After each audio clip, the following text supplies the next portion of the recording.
Disassembly of the propeller blade from the windmill.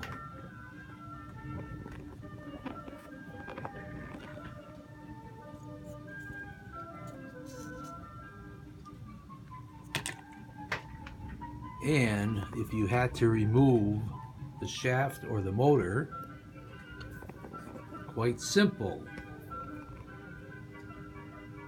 Pull here, and it comes out over there. It's better to have both hands, but I have the video camera. So now I can remove the coupler from the hot glue, and there you have it, completely disassembled. Assembly is just the opposite. You put the coupler on first, onto the motor shaft.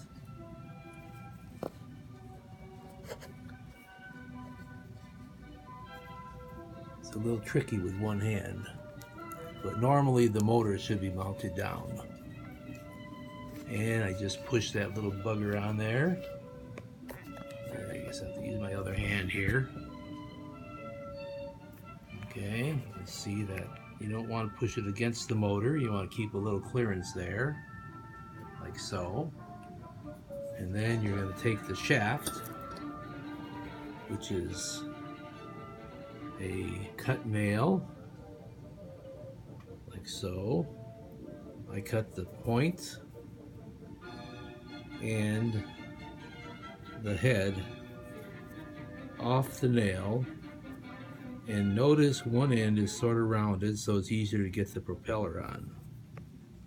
And so you just put that into the hole, like so, and then it's going to come through and engage into the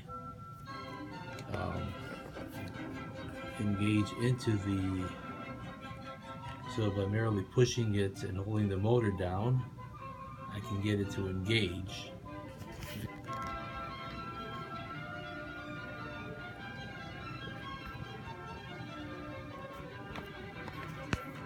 Like so.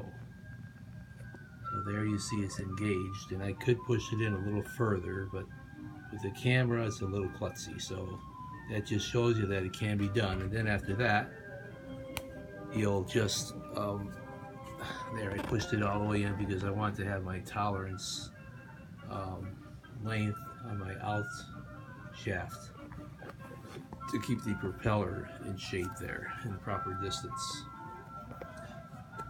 And then you just push that thing back on, kind of straighten it out a little bit. It's a little crooked now because the motor came loose. It's just hot glued down right now just for setup's sake and trial and error and R&D. So you press the power button and off it goes. And there you see it's doing its thing there. And it's a little slow right now because you can see the coupler is rubbing up against the motor, so it slows it down a little bit. I have to readjust that.